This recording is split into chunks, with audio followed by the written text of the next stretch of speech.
ٹھیک ہے ڈاکٹر صاحب آپ کی طرف آتی ہیں, فرمائیے گا.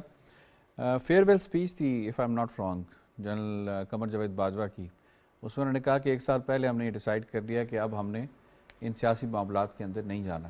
تو ابھی جو جنرل ناصر منیر کی یہ کہنا کہ جو حاکمیت ہے وہ اللہ کے بعد جو ہے وہ حق حکمرانی عوام کی ہے, تو یہ فوج کی جو آئینی کردار ہے اس کی طرف مستقل طور پہ منتقل کرنے کی ایک داغ بیل اب ڈال دی گئی ہے. جی اسی پالیسی کا تسلسل ہے, اور وہ ایک ریئلائزیشن ہے کہ اس انوالومنٹ سے حاصل کیا ہوا, اور کچھ ایسی چیزیں ہوئیں کہ جس سے معاشرہ مزید, جس کی طرف شینیلا اشارہ کر رہی تھیں, پولرائزیشن کا شکار ہوا اور ایک ڈسٹرسٹ بھی کریٹ ہوا. عوام اور ریاست کے درمیان جو ایک رشتہ ہوتا ہے وہ کمزور ہوا. تو اس وقت یہ ہے کہ کنسنٹریشن کی ضرورت ہے. جو ہم نے کامیابیاں دہشت گردی کے خلاف جنگ میں حاصل کی ہیں, ہماری بہادر افواج پاکستان نے, لا انفورسمنٹ ایجنسیز نے, سیاسی جماعتوں نے, عام عوام نے, ان کو کنسولیڈیٹ کیا جائے, ریاست کو مضبوط بنایا جائے اور اکانومی پہ فوکس. یہ جو بہت خوبصورت انہوں نے ٹرمینالوجی, ایک نیا بیانیہ یہ ایک تشکیل دیا ہے ہماری موجودہ عسکری قیادت نے, آرمی چیف نے, جو انہوں نے کہا ہے ہمارا پاکستان. یہاں ہمیں ہمارا پاکستان سے مراد یہ ہے کہ اونرشپ دینی ہوگی. آپ پاکستان کو اون کریں, نئے یا پرانے کی بات نہیں کہ یہ ملک ہمارا ہے, اس ملک کے ادارے ہمارے ہیں, اس ملک کا آئین ہمارا ہے, اس ملک کے آئین ساز ادارے پارلیمنٹ ہمارے ہیں. تو یہ ان کا وہاں جانا بڑا سمبولک تھا اس پہلو پہ کہ جب آئین کی جو دستاویز ہے اس کو وجود میں آئے ہوئے 50 سال ہو گئے, نصف صدی ہو گئی. اس کے دوران مختلف آمریتیں آئیں اور ڈس ریگارڈ کانسٹیٹیوشن کا سول حکومتوں نے بھی کیا. تو ایسے موقع پہ جو ایک ہمارا ایک طاقتور ادارہ ہے اس کا وہاں جانا, اور خصوصاً آپ یہ دیکھیں کہ سپریم کورٹ کے چند معزز جج صاحبان کے وہاں جانے پہ تنقید بھی ہو رہی تھی. تو اس ڈیبیٹ کو بھی انہوں نے ایک سیٹل جج صاحب کر بھی گئے تھے اور انہوں نے اور انویٹیشن سب کو گیا تھا, سب کو گیا, اور وہ گئے, اور ماضی میں بھی روایت رہی ہے کہ وہاں جاتے رہے. اور اس وقت وہ قومی اسمبلی کا اجلاس بھی نہیں تھا, وہ کنونشن تھا. بار بار کہا گیا کہ یہ قومی اسمبلی کا اجلاس نہیں ہے, پارلیمان کا اجلاس نہیں, یہ کنونشن ہے. اور یہ کنونشن کس کے لیے ہے؟ یہ 50 سال پورے ہونے. وہ آئین کو سیلیبریٹ کر رہے تھے, اور اس میں ہمارے یونیورسٹی کے اساتذہ بھی تھے, اس میں زندگی کے مختلف شعبوں کے, اس میں ہمارے سپورٹس مین بھی تھے, اس میں دانشور بھی تھے, ادیب بھی تھے, مختلف شعبہ زندگی کے لوگوں کو دعوت دی گئی, کیونکہ دنیا بھر میں پارلیمنٹ کی روایت ہے کہ اس کے ساتھ لنک کیا جاتا ہے. تو وہاں میوزیم ہوتے ہیں, وہاں اس کے اوپر ریسرچ کے مواد ہوتے ہیں. تو میں یہ سمجھتا ہوں کہ ہماری عسکری قیادت نے, اگر آپ پیچھے بھی تاریخ دہرائیں, اہم ادوار جو تاریخ کے نازک موڑ تھے, جو انڈیا پاکستان سٹینڈ آف تھا, جو ایٹمی دھماکے کے وقت جو صورتحال تھی, اس میں وہ پارلیمنٹ گئے ہیں.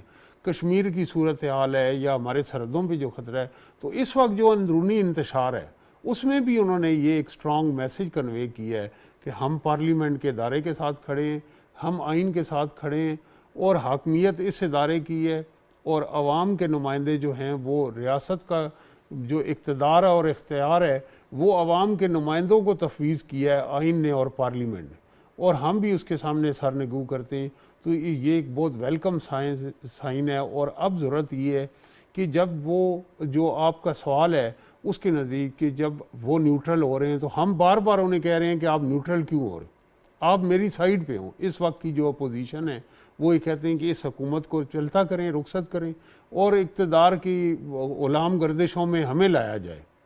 جس طرح پہلے, جبکہ موجودہ عسکری قیادت کہہ رہی ہے کہ وہ ماضی کی غلطیاں تھیں کہ ہم انوالو ہوئے اور ہم نے وہ آپ کا ساتھ دیا, تو وہ تو توبہ طائب کر رہے ہیں. لیکن جو اپوزیشن ہے وہ ان کو سابق آرمی چیف بھی توبہ طائب کر کے گئے تھے, وہ بھی توبہ طائب کر کے. ہم یہ دیکھتے ہیں کہ ہم نے 70 سالوں میں جو قربانیاں دی ہیں, اتنے ہمارے شہداء ہوئے ہیں, اتنے غازی ہوئے ہیں, تو کیا وجہ ہے کہ ہمیں اکنالجمنٹ کیوں نہیں ملتی؟ پھر ہمیں پتہ چلتا ہے کہ جو ہمارا متنازع رول رہا ہے اس کی وجہ سے, تو اس لیے ہم نے 1 سال پہلے یہ فیصلہ کر لیا کہ بھائی اب بس. جی بس, اور اس کی وجہ یہ ہے کہ پروفیشنلزم میں ان کا ہے کہ ان کا کوئی غیر آئینی کردار نہیں ہونا چاہیے, اور جو چیلنجز ہیں وہ اسٹیٹ کو اور دوسرے ان کی طرف وہ فوکس رہیں. تو اب یہ سیاسی جو پولیٹیکل سٹیک ہولڈرز ہیں ان کا کام ہے کہ اس ویکیوم کو فل کریں. اس ویکیوم کو ہم کیسے فل کر رہے ہیں؟ ہم انتشار, نفرت اور یلغار کے ذریعے مزید ایک سسٹم کو، نظام کو ہم تباہ کرنا چاہتے ہیں. ہم پارلیمنٹ کو کمزور کرنا چاہتے ہیں، ہم آئین کو بے توقیر کرنا چاہتے ہیں، اور ہم یہ مسائل نہیں سمجھ رہے کہ کس طرح ہماری مرضی اور منشا کے اوپر انتخابات اس تاریخ کو ہوں، نہیں تو نہ ہمیں اس کے ریاست پہ ہونے والے اثرات سے بھی غرض نہیں. تو یہ جو روش ہے اس کی جانب بڑا خاموش اشارہ کیا ہے ہماری عسکری قیادت نے کہ یہ وقت ہے کہ پاکستان کو اون کیا جائے. جہاں پاکستان دنیا میں علاقائی اور عالمی سطح پہ بہت ساری تبدیلیاں ہو رہی ہیں، بہت سارے نئے الائنسز بن رہے ہیں اور نئے طاقت کے مراکز آ رہے ہیں، تو اس میں کے لیے پاکستان کو اندرونی طور پہ متحد ہونا ہوگا، ہمیں داخلی انتشار ختم کرنا ہوگا، اور ہمیں اونرشپ دینی ہوگی. عوام سے لے کے، اداروں سے لے کے، سیاسی جماعتوں سے لے کے، سب کو یہ اونرشپ دینی ہوگی کہ یہ ملک ہمارا ہے، ہمارا مستقبل پوائنٹ اس آپ کے کا ساتھ بڑا ہے. ویلڈ ہے ڈاکٹر صاحب، کہ اونرشپ لینی ہوگی. ذرا ہم آ جاتے ہیں کہ ہم تو اس چیز کو خوش آئند قرار دے رہے ہیں کیونکہ ایک عام پاکستانی جب وہ دیکھتا ہے کہ ایوان میں اس کا نمائندہ بیٹھا ہے، اس نے اسی کو الیکٹ کر کے بھیجا ہوا ہے، اور جب وہ دیکھتا ہے کہ آرمی چیف جو ہیں پاکستان کا سب سے مضبوط ترین ادارہ، اور بہت کانفیڈنس ہے پوری قوم کو اس کے اوپر، اور بڑی اس کی پشت پناہی بھی حاصل ہے، قوم جو ہے پشتی بانی بھی کرتی ہے، تو اس کا جو چیف ہے وہ جا کر کہتا ہے جب بلائیں گے ہم آئیں گے، جو ڈیٹیلز آپ کو ریکوائرڈ ہوگی ہم آپ کو پرووائڈ کریں گے.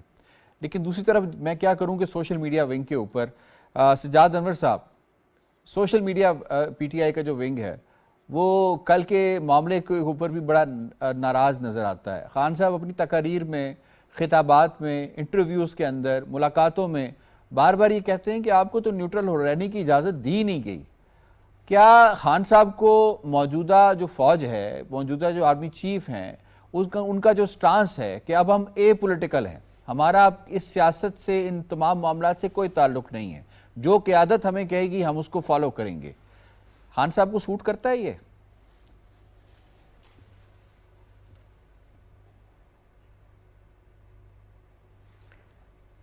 دیکھیں، خان صاحب کو یہ سوٹ کرتا ہے یا نہیں کرتا یاسر، یہ پاکستان کی بہرحال ضرورت ہے. یہ کیونکہ آپ نے دیکھا کہ پچھلے کوئی تقریباً 5-6 سالوں میں، 7-8 سالوں میں اگر آپ دیکھیں، جنرل کیانی تھے، جنرل راحیل شریف تھے، ان دونوں نے کبھی بھی اپنی غلطیوں کے اوپر ریئلائز نہیں کیا تھا.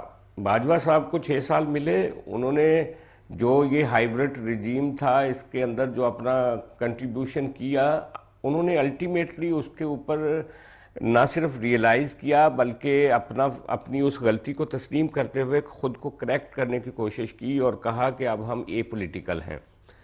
یہ جو کل عاصم منیر صاحب نے بات کی پارلیمنٹ میں سمجھتا ہوں کہ یہ فوج کا ایک نیا بیانیہ ہے، اس کو ہم اپنی اسٹیبلشمنٹ کی ایک نئی ڈاکٹرائن سمجھتے ہیں. اب مسئلہ یہ ہے کہ پی ٹی آئی اس ڈاکٹرائن میں فٹن نہیں ہے.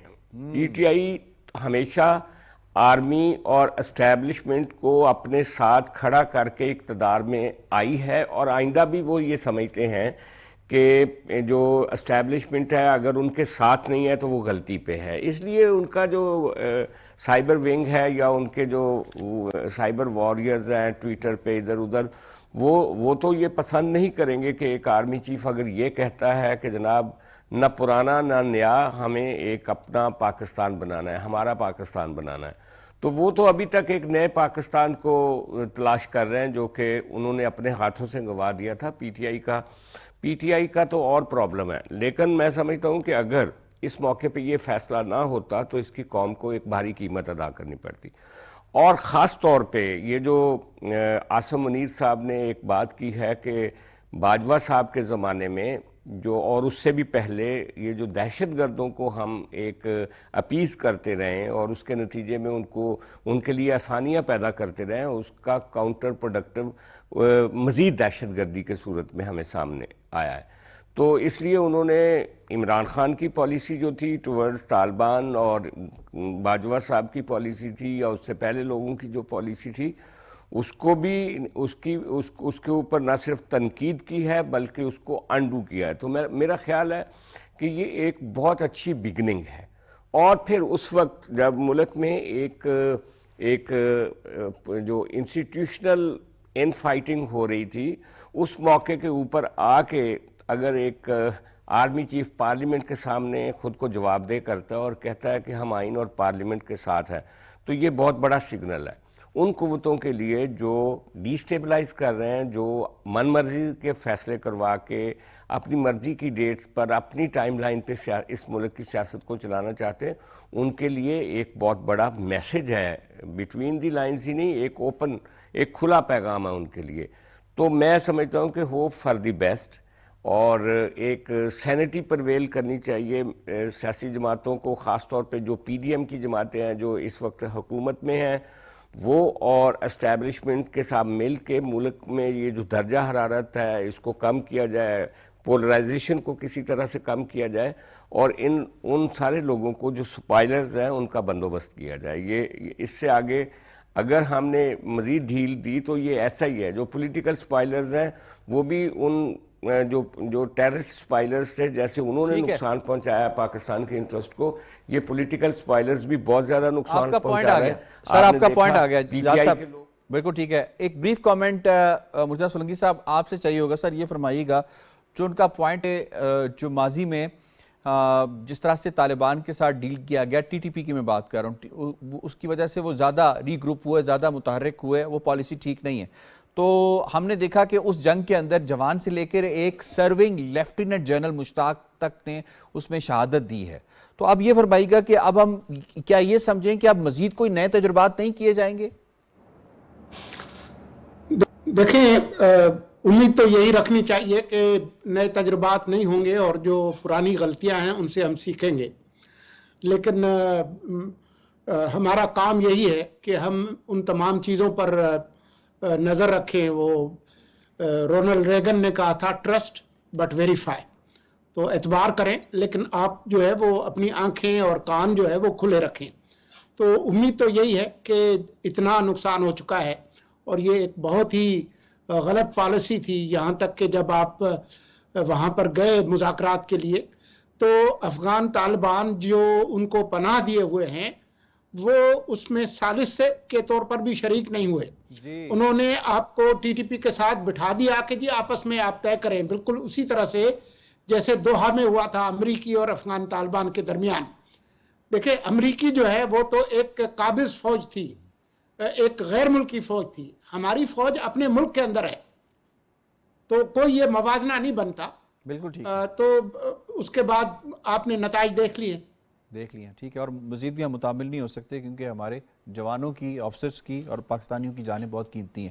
اگلا ٹاپک جناب سپریم کورٹ کا جناب حکم آ گیا، اور حکم کے مطابق معاملہ تھا فنڈز کے اجرا کے حوالے سے۔ حکومت نے کہہ دیا، وفاقی حکومت نے یہ کہا کہ جی ہمیں، کیونکہ پارلیمان نے یہ معاملہ ہم وہاں پہ لے کر گئے تھے تو پارلیمان نے اس کو اپروو نہیں کیا جو بل تھا، کیونکہ اس میں بجٹ میں تو اس کی رقم رکھی نہیں گئی تھی انتخابات کے حوالے سے، تو اسے ہمیں الٹیمیٹلی پارلیمان کی طرف لے کر جانا تھا، پارلیمان نے اس کو اپروو نہیں کیا۔ پھر یہ کل جو ہے ان چیمبر اس کی سماعت ہوئی، جناب چیف جسٹس اور جو دو معزز اور جج ہیں ان کی سربراہی میں ان چیمبر ہوئی، اور ڈپٹی گورنر جو اسٹیٹ بینک کی ہیں ان کو بلایا گیا، وزارت خزانہ سے بلایا گیا، الیکشن کمیشن کے لوگ بھی وہاں پہ موجود تھے، اور وہاں پہ پھر سٹیٹس جو ہے اس کے سارے کا دیکھا گیا کہ جی کتنے فنڈز موجود ہیں، کتنے فنڈز نہیں ہیں، اور اس کے بعد پھر حکم صادر فرما دیا گیا سپریم کورٹ کی جانب سے کہ یہ اماؤنٹ 17 اپریل تک اسٹیٹ بینک جو ہے وہ ریلیز کر دے گا، اور 17 اپریل تک یہ الیکشن کمیشن کو جاری ہونی چاہیے۔ پھر انہوں نے الیکشن کمیشن کو کہا